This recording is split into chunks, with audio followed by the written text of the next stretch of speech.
Hey, let's go to this interesting segment you put together. Helpful, harmless, and harmful. Yes. So I get asked a lot about certain natural remedies for induction of labor? For induction of labor, for a better labor, for all kinds of things during pregnancy. So I thought it would be good for us to go through this list and say which ones are potentially helpful, which ones probably don't do much but are harmless, and which ones can be harmful.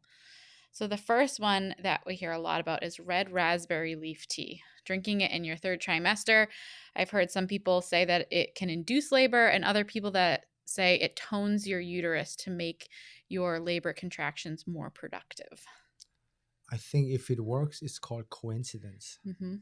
No data to say. I mean, if I go through all these and look it up in a reputable journal or database, it'll all say not recommended because of lack of data. Mm-hmm. That being said, I don't really see any harm. Right. If patient wants to drink tea, then drink tea. The thing that I say to my clients is it's not going to cause harm. Yeah. It's probably not going to do much. But if it means that you're drinking lots of fluids and staying hydrated towards the end of pregnancy, go for it. But if you don't like the taste and you're choking it down, then it's not worth it.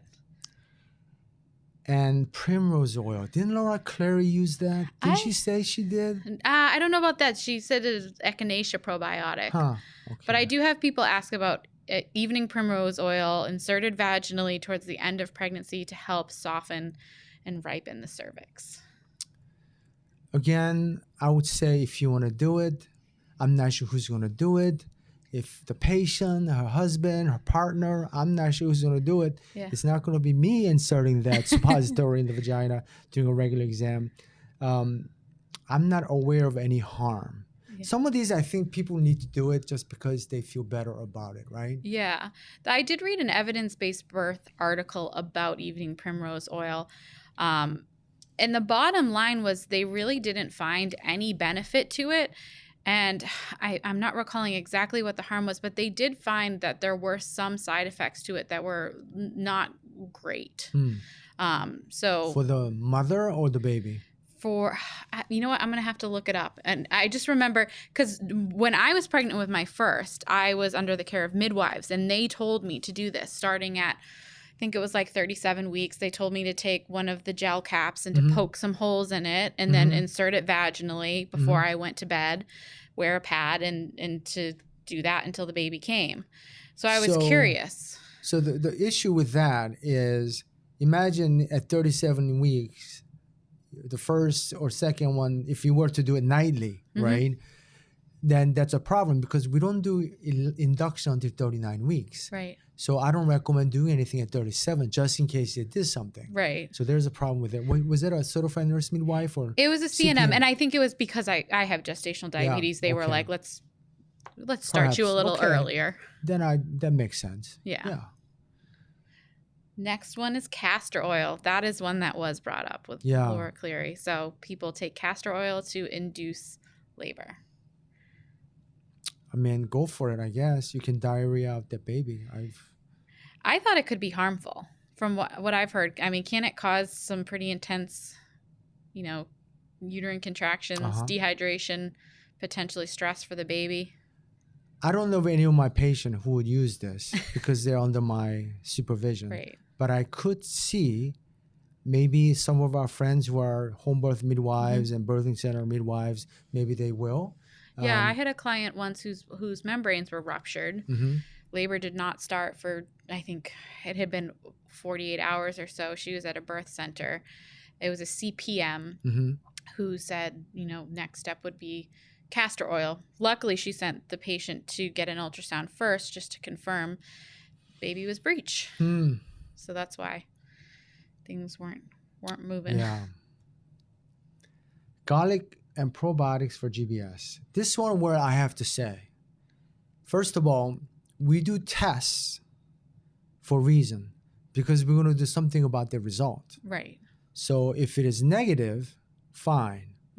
If it is positive, then the recommendation, prudent thing to do is to go by recommended antibiotic prophylaxis. Right. And that's to protect the baby. Yeah. And I mean, you go through all this, and you're going to use garlic? Mm-hmm. No. Yeah. I mean, I think the midwife who recommended that probably because she didn't have access to antibiotics. Right. Isn't that true? Yeah, I mean, I've heard that in many places before, in terms of kind of like a natural remedy for GBS. Another thing I've heard about, I was curious about, is people suggesting, I don't know if I'm going to say this, is it Hibiclens or Hibiclens for treating GBS? No. No. No. Yeah. No. Yeah. What if you're having a home birth? Can they give you IV antibiotics for GBS? Now, this is where it gets a little tricky. Mm-hmm. If you're in the state of Massachusetts, home birth midwives are not legal, so I'm not sure where they get their antibiotics. Right. They can't prescribe it. Yeah. If they can't prescribe it, then patient cannot get it. Yeah. So I don't know how that works. Yeah. I mean, that's tricky because, if you're a low-risk patient planning a home birth, which we've discussed before is a viable option, and then you get tested at 37 weeks and you come back positive and you don't have the option to do the antibiotics at home, kind of puts you in a pickle. So I'd be interested to see how that's handled. So it is, or if they even test for it. I mean, our friends. Yeah. I mean, we should ask Jessica because I think she really runs a solid home birth practice. I know she tests, and I'm not sure where she gets antibiotics. Yeah. But I think she actually somehow patients get them. I think. That's good. And so this is what we have to clarify. There are certified nurse midwives, certified professional midwives, which Jessica is, but she's also a registered nurse. Okay. Yeah. So I think she can do a lot. But I know I'm just not sure where she gets the medications. So again, it all comes back to choosing the right provider, whether it's the right OB, the right midwife, the right doula. Make sure that, you vet that person well and know what your options are in all these situations. I mean, GBS is clear. Mm-hmm. It's what's recommended. Right. And you have to follow. Right. And if you test positive and you say, I don't want it, then okay. Yeah. I mean, I remember researching this when I was starting to learn about it, and the risk of baby getting it is not super, super high, but if they get it, it's very, very dangerous. Yeah.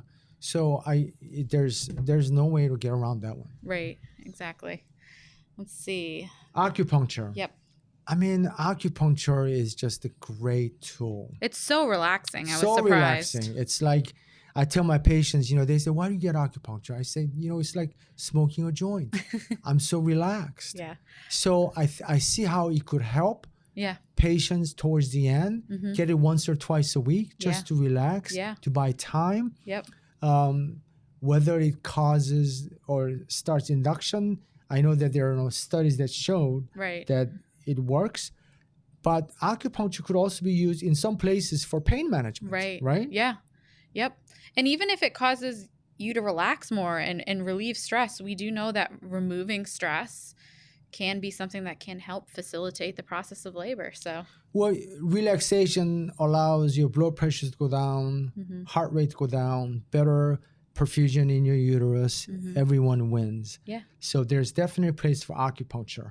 I think the trend is recently, like New England Community Acupuncture, where it's a larger setting. Yep. So the cost is not $150. Yeah, I much less. Like it there. I've been there. Yeah. They're great. Yeah. Very relaxing. Herbal teas, depends on what kind of herbs, I get asked a lot about hibiscus tea. Yeah. And if you go on Google, they say don't do it when you're pregnant. But I know everyone loves the Passion Tango tea from Starbucks. Yeah. Safe or dangerous during pregnancy? I said if you're going to drink in modest amount, it'll be fine. Right. Whether it does anything, probably not. All right. And the last one, this is interesting. I've never heard of this before, but this new fad of vaginal steaming for fertility. I saw a few websites for that, and I don't really understand it. I don't Who quite does either. that? I don't know. And how is it supposed to help fertility? I don't know if the steam is supposed to clean it out or what. I mean, first of all, vagina has 30, 40 different bacteria. Right. You want those bacteria to live there. You don't want to steam those bacteria out of there. I've always heard everyone say it's like a self-cleaning oven. Don't mess with it. Yeah, exactly. Yeah. It's very true. So that's why once you take antibiotics like penicillin, it kills all the bacteria Right. and you have yeast infection. But who runs these shops? Is it med spa, physicians? I don't know.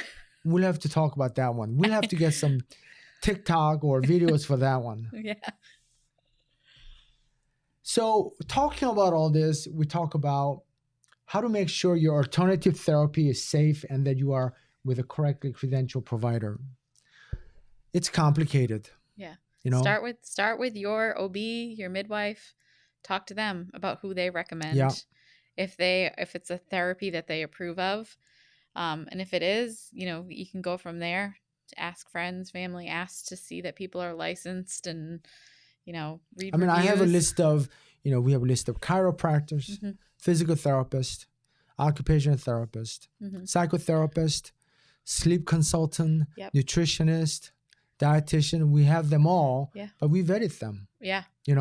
Absolutely. So come, Doc and Julie, you can find all of them. All of their information is listed on our Facebook group, as well as a lot of really great information that they do weekly, give away for free, these live videos where they talk about so many of these topics. So